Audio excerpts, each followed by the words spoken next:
At the end of your seeking, you will realize that you have gained nothing at all. You will realize that the way your experience is, after all your spiritual practice, after all of this awakening and unfolding, is exactly the way your experience was from the get-go. And this is not just a feel-good story to adopt. This is not just another belief in which you should invest.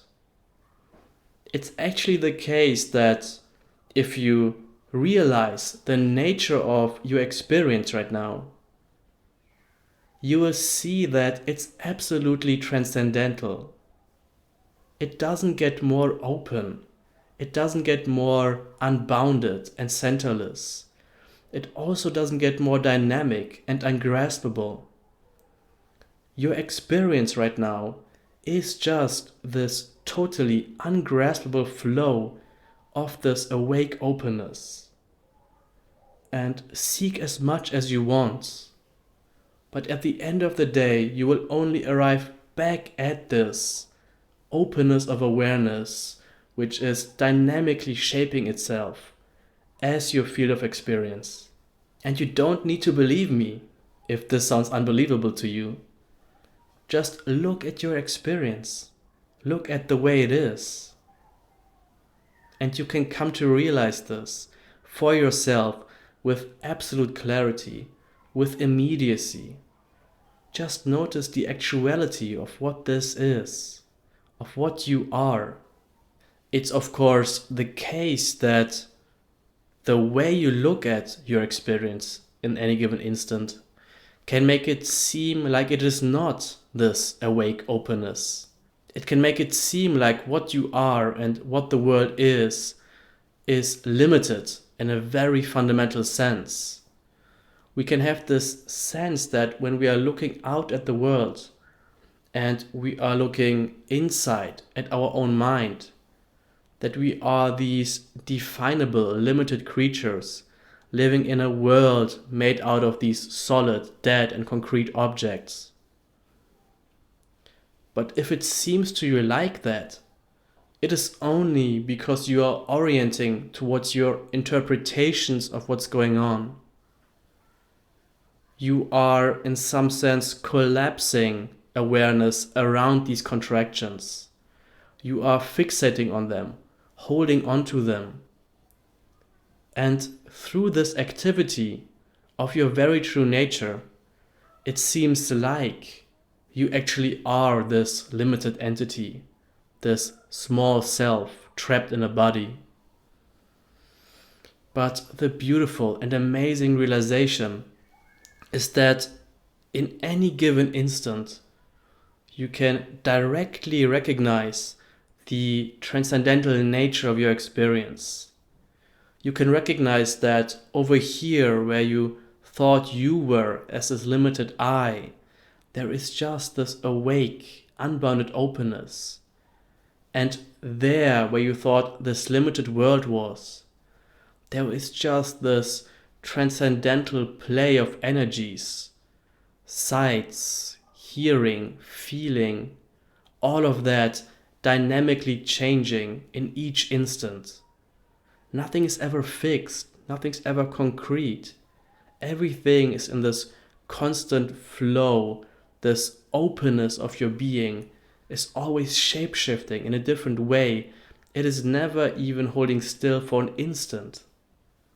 And this is already the way your experience is.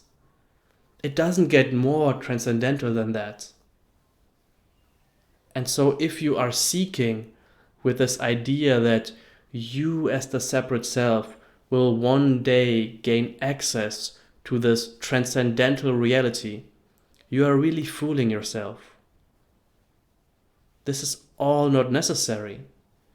You can, in this instant, recognize what your true nature is, what the reality of your situation actually is. And if you do, you will see that what you are can't get more awake. It can't get more centerless and unbounded. And what you believe the world to be can't get more dynamic and alive. It can't get more transcendental. This is already the condition in which each and every instant of experiencing is. And yet, of course, we can acknowledge that it can seem to not be the case. So if it seems to you like this is not the case, don't adopt the belief that something needs to fundamentally change in your experience, that a small self needs to fall away, that certain doubts can't appear, that your mind has to become still, or whatever other conditions you might have. Everything can stay exactly the way it is, but yet you can orient to everything in a profoundly different way. If you are orienting to your field of experience as this limited entity, you are doing so through the filter of thought, through the filter of fixation and interpretation. But if you are relaxing into the actuality of your experience, then immediately you can taste this openness of being, which is unconditionally here, which is taking the shape of all your experiences, but never becomes limited in any given form. It is always this dynamic flow of this awakeness which you are. And you don't need to improve the body-mind to get there. Nothing needs to fall away. Nothing needs to drop. There is no liberation waiting for you. The liberation is already here. Turn to your experience. Turn to the reality, to the actuality of your experience. And everything you were seeking for is already totally manifested. It is already in this liberated condition. Liberation is what is. It is not the end of a long process of seeking. And this doesn't necessarily mean that there is nothing to do, because if you feel like you are a doer, a limited entity in this instant, then there is something which awareness can do, which is to recognize itself and recognize its transcendence. And if that is clear in your experience, if what's already the case is obvious in your experience, then there really is nothing to be improved upon in a very fundamental sense. We can, of course, talk about the fact that our embodiment is a continuous unfolding, that the way in which we experience the body-mind and the way through which the body-mind lives can always be refined. But that doesn't change the fact that reality in of itself is inherently free, because it is just too dynamic, too open, too transcendental to ever be captured. And you are that. Lucky you.